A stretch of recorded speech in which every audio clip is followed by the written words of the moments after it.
जय जय रघुवीर समर्थ. समर्थ म्हणतात की पेरणी आपण जसं करू तसं उगवणार आहे असं समर्थ आपल्याला ते सांगतात. समर्थ म्हणतात की ज्या वेळेस आपण एखादं आंब्याचं बी, एखादी कोय आंब्याची जर आपण पेरली तरच आपल्याला 5 वर्षांनी किंवा ते झाड मोठं झाल्यानंतर आंबे आपल्याला खायला मिळणार आहेत असं समर्थ आपल्याला ते सांगतात. आणि म्हणून समर्थ म्हणतात की पेरणीच नाही केली तर आपल्याला खायला कसं मिळणार असं समर्थ आपल्याला ते सांगतात.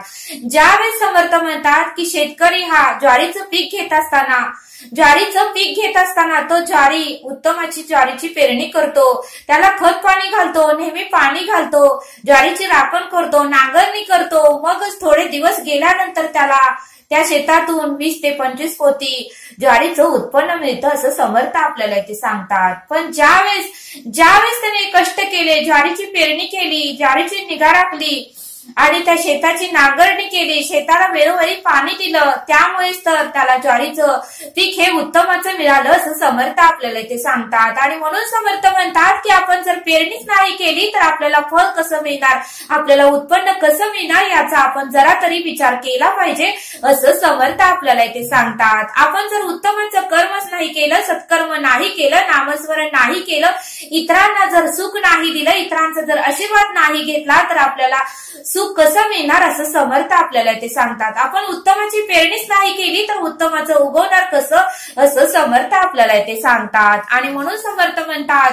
की दुःखावर लक्ष दिलं तर दुःखच मिळणार आहे आणि सुखावर लक्ष दिलं तर सुखच मिळणार आहे असं समर्थाने आपल्याला ते सांगितलं. आणि म्हणून समर्थ म्हणतात की नकारात्मक विचार केला तर नकारात्मकच उगवणार आहे आणि सकारात्मकाचा विचार केला तर सकारात्मकच उगवणार आहे असं समर्थ आपल्याला ते सांगतात. आणि म्हणून समर्थ म्हणतात की उदास राहू नका, सदैव हसत राहा असं समर्थ आपल्याला ते सांगतात. समर्थ म्हणतात की कोणी आपल्याला तिरस्काराने बोललं, रागाने बोललं तरी वाईट वाटून घेऊ नका, कारण गोड फळाच्या झाडालाच लोक दगड मारतात असं समर्थ आपल्याला ते सांगतात. कारण गोड फळांच्या झाडालाच लोक दगड मारतात असं सद्गुरू आपल्याला ते सांगतात.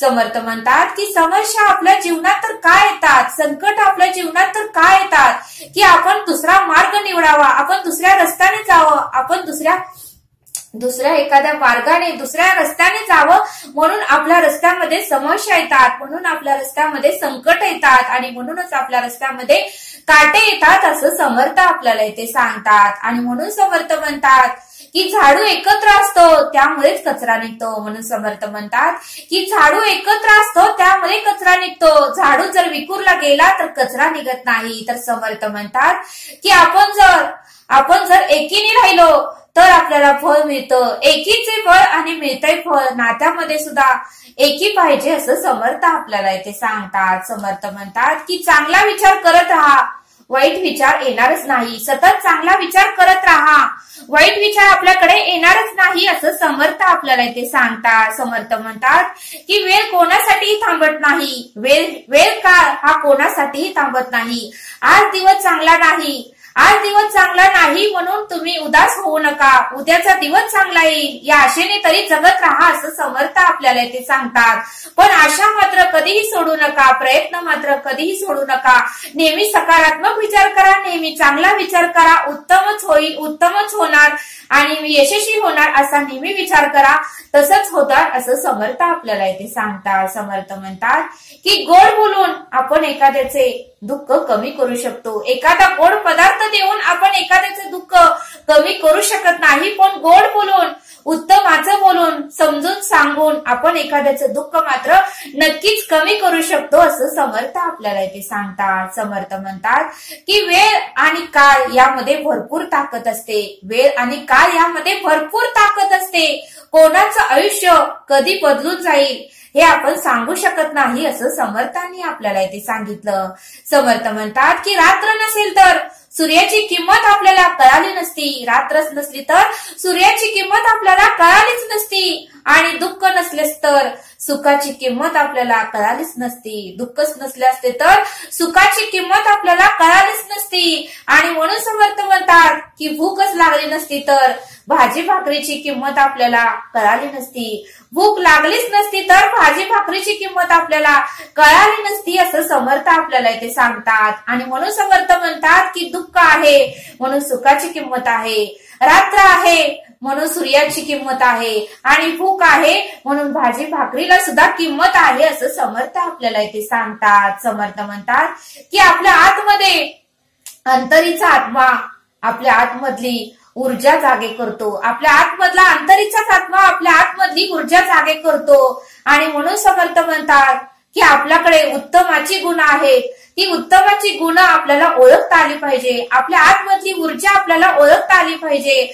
आपल्या अंतरीच्या आत्म्याला आपल्याला नेहमी जाग करता आलं पाहिजे असं समर्थ आपल्याला इथे सांगतात। समर्थ म्हणतात की ज्यावेळेस पक्षी एखादं घरटं बांधतो आणि सुरक्षित ठिकाणी घरटं बांधतो की ज्या ठिकाणी कोणीही त्या घरट्यापाशी येणार नाही, अशा ठिकाणी सुरक्षित ठिकाणी घरटं बांधण्यासाठी जागा निवडतो आणि त्या ठिकाणी घरटं बांधतो आणि तो पक्षी अंडी घालतो आणि त्या अंड्यातून सुंदर असं त्या पक्ष्याचं पिल्लू बाहेर येतं, त्या अंड्यातून सुंदर असं त्या पक्ष्याचं पिल्लू बाहेर येतं, त्या पक्ष्याचं पिल्लू त्या अंड्यातून जन्म होतो। मग समर्थ म्हणतात की जोपर्यंत त्या पक्ष्याचं पिल्लू लहान आहे तोपर्यंत त्याची आई म्हणजे तो मोठा पक्षी त्याला खायला प्यायला आणून देतो, पण ज्यावेळेस त्या पक्ष्याच्या पिल्लाला पंख येतात, ज्यावेळेस ते पक्ष्याचं पिल्लू जरा मोठं होतं त्यावेळेस मात्र त्याची आई त्याला खायला आणून देत नाही,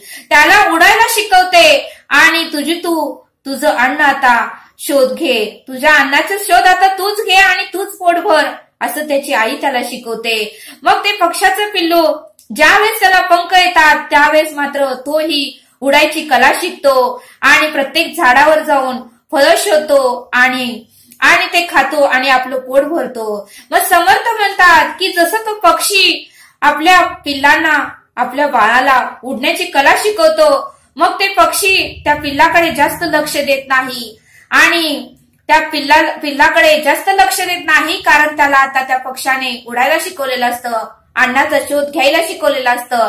तसं समर्थ म्हणतात की आपणही आपल्या मुलांना त्या पक्षाच्या पिल्लासारखं शिकवलं पाहिजे। ज्यावेळेस आपली मुलं मोठी होतात त्यावेळेस मात्र आपणही त्या मुलांना कष्ट करायला शिकवलं पाहिजे, उत्तमाचं मार्ग आपण त्यांना दाखवता आलं पाहिजे, आपण त्यांना सर्व काही गोष्टी आणून देतो। ज्यावेळेस मुलं मोठे होतात त्यावेळेस त्यांनी ज्या गोष्टी मागतात त्यावेळेस आपण त्यांना आणून देतो, त्यांच्यासाठी उत्तमाचं घरही आपण बांधतो आणि मग ते आपली मुलं शरीराने उत्तम असूनही अपंग बनतात, मग आपली मुलं शरीराने उत्तम असूनही अपंग बनतात आणि मग त्यांना सगळं काही आयतं दिल्यामुळे ते पक्ष्यासारखं उडायला विसरूनच जातात। मग त्यांना सगळं काही आयतं आणून दिल्यानंतर ते पक्ष्यासारखं उडायचं मात्र विसरूनच जातात। मग ते कष्ट करायला घाबरतात आणि कष्ट करायला त्यांच्यामध्ये ताकद उरतच नाही असं समर्थ आपल्याला इथे सांगतात। आणि म्हणून समर्थ म्हणतात की आपणही आपल्या मुलांना त्या पक्ष्यासारखं ज्यावेळेस त्या मुलं मोठी होतात त्यावेळेस आपणही त्यांना उत्तमाचा मार्ग आणि उत्तमाचे संस्कार त्यांच्यावर करता आले पाहिजे असं समर्थ आपल्याला इथे सांगतात। समर्थ आपल्याला एक बोध देतात। समर्थ म्हणतात एक लहान मुलगा होता आणि लहानपणीच त्याचे आई वडील त्याला सोडून गेले होते, त्यामुळे तो एकटाच जगत होता आणि जे काही काम मिळेल ते करून आपलं शिक्षण पूर्ण करत होता। एक छोटीशी खोली होती त्याच्याकडे आणि त्या खोलीमध्ये तो राहत होता। त्याच्या घरामध्ये लाईट ही नव्हती, त्यावेळेस त्याने 4 दिवे घेतले आणि त्या 4 दिव्यामध्ये तेल घातलं आणि 4 कोपऱ्याला ते दिवे लावले आणि घरामध्ये काही सामान नव्हतं म्हणून तो भाजी आणि किराणी सामान आणण्यासाठी बाहेर गेला, दरवाजा लावून बाहेर गेला आणि बाहेर गेल्यानंतर त्यामधला 4 कोपऱ्याला दिवे लावले होते, त्यातला एक कोपऱ्यातला दिवा बोलला की आता लोकांचा एकमेकांवरचा विश्वास पूर्णपणे कमी झाला आहे, लोक एकमेकांवर विश्वास ठेवत नाहीत, त्यामुळे आता मी राहून तरी काय उपयोग, आता मी गेलेलेच बरा। त्यामुळे तो एक कोपऱ्यातला दिवा विझून गेला।